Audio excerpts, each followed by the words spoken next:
It is always nice to meet you again. Now we are going to look at the fort and castles built in Ghana.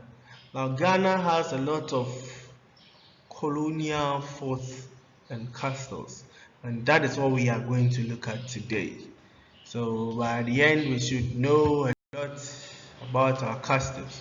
Now the objectives are, by the end of the lesson, the learners should be able to describe fort and castle, identify the castles in Ghana, and identify some uses of the forts and castles in Ghana. So by the end, this is what we are supposed to know. Someone asks you what is a castle, you should be able to say something, and then where they are located, you should be able to say something, and then the uses or why the castles were built. Introduction. We said Ghana has the most colonial forts and castles in Africa. This is because Ghana is rich in natural resources such as gold, diamond, etc. So, if you take all the African countries, we or Ghana has the most colonial forts and castles, and the reason is because we are rich in natural resources. For example, we have gold, we have diamond, we have timber, etc. So these attracted the Europeans to trade with the local people for the precious stones. If we are seeing precious stones, we are not seeing the stones which are on the floor. Precious stones, like the gold and the diamond, etc. No, so the Europeans came in their numbers and they needed a place to stay and trade. Since most of the trading activities were done along the coast, they built many forts and castles there. So the reason why they built forts and castles is what we just explained here. They came in their numbers, they need somewhere to sleep. When they came, we were living in cave huts, small buildings. So they came in their numbers, they cannot come and live in the building that we are living. So they had to build something. So they decided to build the forts and then the castles. And then, because most of the trading activities were done along the coast, that is why they built most castles there. Now, in those times, they use the ship. They don't have planes, they use ship. So they buy the things from different parts, bring them to the shore, hold them or keep them in the castle, then they transport it by the ship. That is why they built the forts and castles there. Now let's look at what a castle is.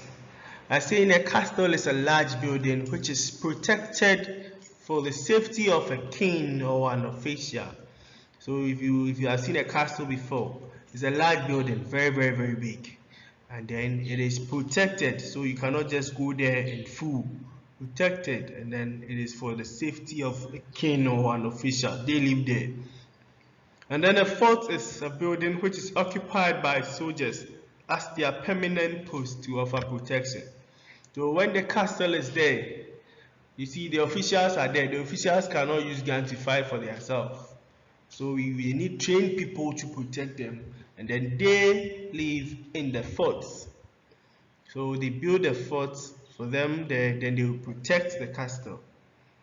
For example, if you go to Elmina and then you are fooling there in the castle, the first thing Jago is just ahead there. When they see it, all the soldiers there will run to you. Yes. Now, while the Europeans, officials, and governors live in their castles, they build a fort for their soldiers or army to offer protection. The coast of Ghana has many of these structures. They were built to enable the Europeans trade in the Gold Coast. The reason why they built the castle is to enable the Europeans trade in the Gold Coast. This one of the castles, Elmina Castle. It's very beautiful. It looks like it's on a small island. Yes, it's there. And then the St. Jago is up there. It is watching over this one. Now, let's talk about this castle small. The Portuguese were the first European country to come to the Gold Coast, which is Ghana. Now, they arrived in the 1471. and built a castle in 1482. So the first European country to settle in Gold Coast is the Portuguese. They arrived in 1471. I wasn't born. My mother wasn't born. My mother's mother wasn't born. But that is the time they arrived. Then they built a castle. They finished building it in 1482 and named it South George da Mina. South George da Mina, which in English is St. George of the Mine. They saw our land to be rich in gold, so it's like they are mining gold. They said of the mine. Now it was used as a trading post for goods. Then later the castle was used as storage for slaves to transport to Europe and the Americas. So the reason why the slave trade came in, and then the rest we will talk about in the later part of the lesson of the course. It will be there somewhere. We will look at it. The reason why slave trade introduced itself. Now the Dutch took over from the Portuguese in 1642 when they lost control to the British in 1872. So that is what happened there. Now the castle is now a World Heritage Site according to UNESCO. So now the castle is a site. Nobody is there. We go there for excursion. So it's a site. And according to UNESCO, they classify it as a World Heritage Site. So that is our Elmina Castle. One thing that will help you to describe this castle is that it looks like it's on an island. Yes. And that's the big boss. This is the castle. This is the castle in Ghana, and then this castle is called Cape Coast Castle. The big boss lying there like that. Cape Coast Castle. You look at authority. The Cape Coast Castle is located in Cape Coast in the central region of Ghana. It was built by the Swedes for trading in timber and gold. We know that the Europeans came to trade in our natural resources, and these are some of them. The castle was later used to transport slaves in the transatlantic slave trade. So it's a the Atlantic Sea. They transfer slaves through the sea or by the sea.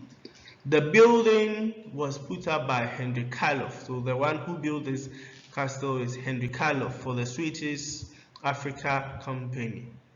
The building built in 1653 and named Karolsborg after the King of Sweden, King Charles. So when they finished building, they named it after the Swedish King Charles. When the king of Fatal learned of a possible transfer of ownership to the Dutch, he stepped in and took possession of the castles. So there could be a transfer from the Swedish to the Dutch. So the king realized there could be a possible transfer. So he decided to step in fast and take the castle. That is where they took charge of that castle. Let's see what happened. Now, upon the death of the king, the Dutch moved into the castle. The transfer was from Swedish, which would have gone to the Dutch, but the king stepped in fast. But when the king died, then the Dutch took control. The English also defeated the Dutch and took control over the castle and named it Cape Coast Castle in 1664. The French also made an attempt to take over from the English, but could not do so. So a lot of people fought over it, but the castle was strengthened and became the center of government for the English in the Gold Coast. It was handed over to the government of Ghana after independence in 1957. So we had our independence in 1957, and that is when it was handed over. Now, it now serves as a tourist site to visitors, so you can also go there for excursion. If you're a Ghanaian, you haven't been there, you are lost, go there. If you're a foreigner, you can also come and look at it, especially the Black Americans. That is where your ancestors were kept before they moved abroad. That is our Osu Castle. We have 3 castles in Ghana. This is the third one. Osu Castle. Osu Castle. Okay. Now, Osu Castle, known as Christiansborg Castle, Osu Castle was also known as Fort Christianborg. It was built by Henry Carlo for Denmark, Norway. So this guy has been building castles. He built the first one, built this one too. In 1660, it is located in Osu in the Greater Accra region. It was first used in the trading of gold and ivory, but it was later used as a slave post. Now, the idea was they wanted to come and trade gold, diamond, and the rest, but later you see that they were chipping in slave trade. Don't worry, we'll discuss more about that. Its original name was Fort Christianborg, named after the king of Denmark, Norway, King Christian V. So it is called Christianborg because they named it after a Denmark king, King Christian. In 1680, the fourth assistant commander fought and took control from his commander. The fourth commander, his assistant, fought him, defeated him, and took control, and sold it to the Portuguese commander called Julio de Campos Barato. Julius de Campos Barato. That is what happened. Now Barato renamed the fort Fort São Francisco Xavier after a Catholic missionary, Francis Xavier. So when he bought it, he also renamed São Francisco Xavier after Catholic missionary Francis Xavier. The Portuguese built a church inside the fort. The Portuguese left in 1682 and the Danes took control in 1683. Fort Christianborg was made the capital of Denmark, Norway in the Gold Coast. The Akwemu people of the Gold Coast took over the fort in a conflict in 1693. So they also came in, the Akwemu people came in and then took control of the castle. They sold it back to Denmark, Norway after a year. When they took control, they sold it and took some cash. Mostly they needed weapons to fight. That is what they do. And then the fort was expanded to about 4 times its original size.